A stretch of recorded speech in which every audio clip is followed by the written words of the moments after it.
Hey, welcome. I'm Cath Nolan, once high-performing perfectionist good girl turned goddess of balance, kicking even bigger goals. This is the podcast where we make balance doable for busy, overstretched working women, embracing your voice, honoring your feminine power, and protecting your energy. This allows you to truly step into greatness for the sake of all you hold dear. This is balance, and I am so glad you are here claiming balance for yourself. So this 11-year-old of mine, she was holding nothing back. Her voice was silent, but her expression was telling me exactly how unfair this was at like a colossal universal level.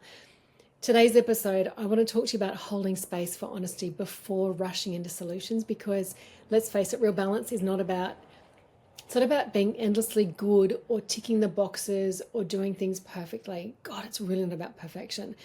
It's about allowing full expression, full truth, and then leading forward from there. So let me come back to this story with Lil. So we're 3 weeks into the move, right? We've settled, the kids are thriving, life is good, and yet in this moment with Lil, it hit different. So she's in year 7, first high school camp, huge milestone, and then the news came. Because of this health condition that she has, she can't do sleepovers right now. We weren't sure if she'd be able to or not able to, so the news comes in, no to sleepovers.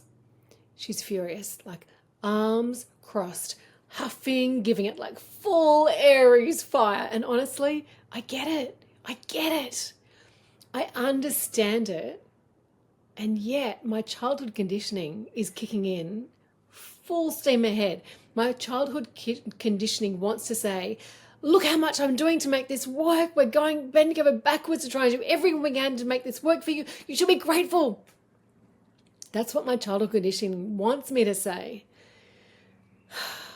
The good girl script that I've been taught, the good girl script that's like multi-generational good girl script, not just from my own family, but from our society. My good girl script tells me to teach her to chin up, soldier on, see the silver lining. But I don't. I pause. I choose balance. If I stop and take a breath, she doesn't notice, but it's a huge difference for me. So I pause, I choose balance, and I say, okay, I can see that this is really revolting for you. I know that it'll work out and you'll have an amazing time, but for the next 5 minutes, Lil, can we just hang out in how yuck this is? Just like that, her feelings move through her instead of getting stuck. The good girl had to wait. My good girl had to wait. I let the honest girl take a turn before the good girl took over. The honest girl got a turn before the good girl took over. And instead of fighting her emotions, we gave them space. And just like that, she was ready to move forward. So why does this matter? Well, it matters to Lil because she's acknowledged and she's heard and she's more settled in herself and trusts her family.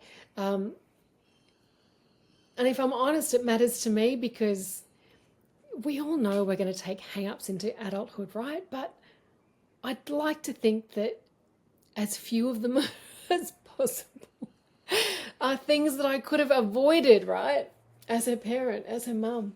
So this is leadership in action. We've been conditioned to fix and reframe and to push through. But real leadership, it's not actually about rushing people to gratitude or resilience. Real leadership is about witnessing and holding space and trusting that emotions move when they're acknowledged, not when there's a clock ticking. This is true for ourselves as well as for the people who we lead. Brené Brown's research on emotional intelligence says that you can't selectively numb emotions. She says when we push away discomfort, you also push away joy. You know that Wave song, every time you water the garden, you also water the weeds. This is the same thing, just the flip side. You can't selectively push things away. When you push away discomfort, you also push away joy. Harvard research shows that leaders who practice active listening and emotional validation, the emotional validation part is really important there, right? So, and the reason I say that is because a lot of leaders think that that they actively listen. And what they tell me they mean by that is they hear a story and therefore they tell a story to demonstrate that they've actively heard the story, because see, I've got a story just like yours. So see, I'm actively listening. I'm listening to your story that's just like my story. No, no, no, no, no, no. That is not active listening. That's the opposite of active. That is listening to tell. So as I say, Harvard research, when you actively listen and validate emotions, you're 20% more likely to retain your top talent and 30% more likely to be rated as an effective leader. Now, that counts for not just your reputation, but also your effectiveness, how effective you are. Okay, so how do we deal with this? How do we take on this 3-part leadership shift? I'm often surprised. It's one of my sadnesses, I guess, is that a lot of working women don't see themselves as leaders. Even in leadership roles, they don't see themselves as leaders. It's almost like they see that leadership title as being the next step beyond wherever they are right now, regardless of how senior in an organization they are. I guess unless they're at that ELT, then we don't have the issue anymore. But certainly getting to there. So you, my friend, are a leader, right? Whether you are taking this as self-leadership advice, team leadership advice, stakeholder leadership, or indeed family leadership, you are a leader. So let's talk about this 3-part leadership shift and how to apply it in any situation. Okay, so step 1, you heard me say a moment ago, step 1 is pause. Pause, specifically pause the fixing. Step 1, pause your fixing. Stop fixing before jumping to solutions or reframing. Just take a beat and let their emotion land. Yours, theirs, whatever. Let the emotion land. So the key coaching question here is, what does this person or myself need right now? Do we need validation or do we need a solution? Don't jump always to validation. Question it first. Do you need validation or do you need a solution? Sometimes a solution is most important. Sometimes there's an urgency. There is a very explicit need for a solution, a very explicit expressed need for a solution. And if you try and validate when you've had a request for a solution, oh my goodness, you are heading for fire. But if you're unclear, so if it's not clear, if a solution is required or validation, if you're unclear, then validate first, strategize second. Okay, step 2, give the honest voice a turn. Give the honest voice a turn. This is how we're going to validate, okay? So this is about making space for real emotions without judgment. The without judgment is sometimes really tough, because often what I find leaders telling me is, but I don't need that. Park your judgment. You may find that if you're in the same situation, you might need that. With a different lead-up set of examples, set of circumstances, you might find that you do need that. Regardless of whether you do not, might not, whatever, allow space for that person's real emotions without judgment. So you're going to suspend that judgment. For leaders, that might sound like this. So when an employee brings a frustration to you, try saying, that sounds really tough. Tell me more about what's frustrating you the most. Hear my silence. That sounds really tough. Tell me more about what's frustrating you the most. Okay.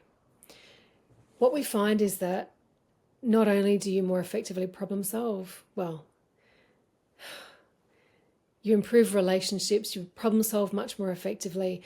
They do the problem solving without you needing to do the problem solving. It is just, there is no downside to this. There is no downside to learning this skill and practicing it more often. If it's something you already practice, take this as your calling card to practice it more. How can you step it up a level? And if you genuinely don't believe that you could practice it any more than you currently do, then how can you help others to practice it as well? For parents, as a parent, okay, so as a parent, I'm not a parenting expert, but with 3 kids who have been through a hell of a lot of trauma, I have engaged a lot of coaches, psychologists, to make sure that my parenting is doing as little damage as possible. I'm sure there's a more optimistic way to frame that, but that's the honest truth. That is the honest truth. That's the whole point, right? Let the honesty go first. So what I've learned is that I now don't let the good girl out of my mouth before I acknowledge where they're at. So instead of rushing to say, look on the bright side, say, yeah, this sucks. I can see why you're upset. I would be too. That's horrible. So acknowledging where they're at, it's so simple. Find the words that fit for you, but you are literally just acknowledging where they're at. Now, if you are acknowledging where they're at as the first half of a sentence that says, so what you need to do is, then you are not actually acknowledging where they're at. You are just buying yourself permission to fix. And that's not what we're doing here. You're not rushing in to buy yourself permission. You are actually genuinely hanging out in this emotion. Now, what I can tell you for sure is that if you, in any kind of leadership perspective, for yourself, for your family, for your team, for your stakeholders, if you try and rush through the emotion like that, for example, I can see why you're upset. What we need to do is blah, blah, blah.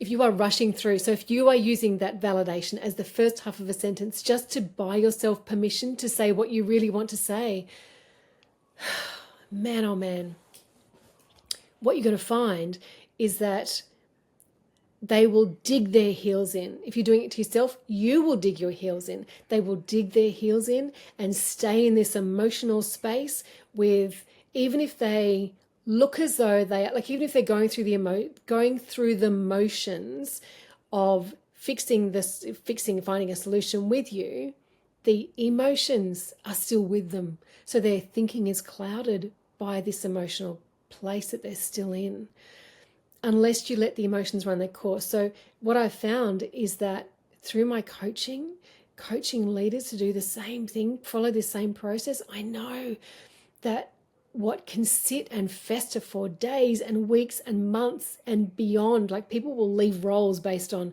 this emotional covering up.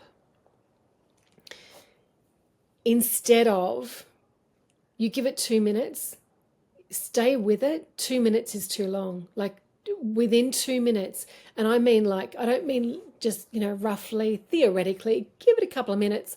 I mean literally on the clock. On the clock. You will not get to 2 minutes of a complaint.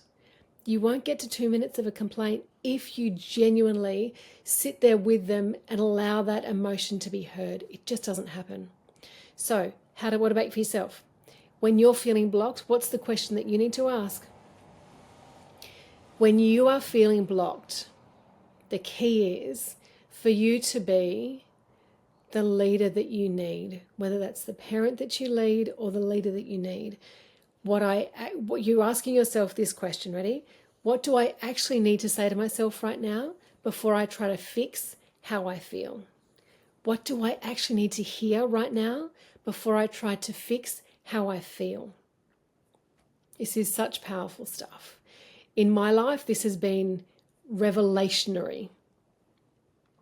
Okay, step 3. Now you are allowed to lean forward, lead forward with balance. So once you have honored the honesty, then you can step into solutions and you will have wholehearted commitment to the solutions. So the key coaching question, the first coaching question that's the easiest to ask, the biggest inertia shifter is, what is the next smallest, easiest step that moves us forward?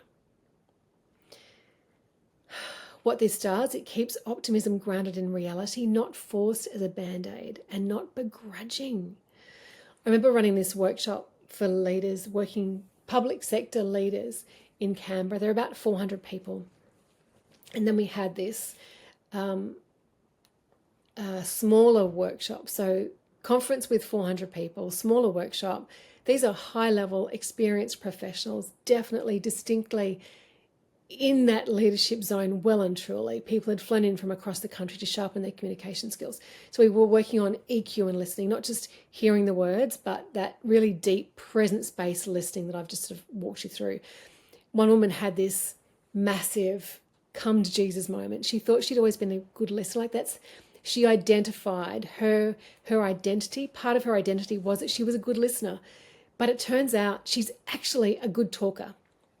She realized that she'd actually been listening she'd been a listen to fix person, not a listen to lead person.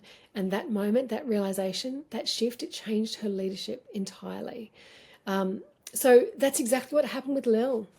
If I bring this back to the story that I shared with you earlier, that's exactly what happened with Lily. The old version of me would have definitely been in fix mode, but leadership, real leadership, it's about seeing first and solving second.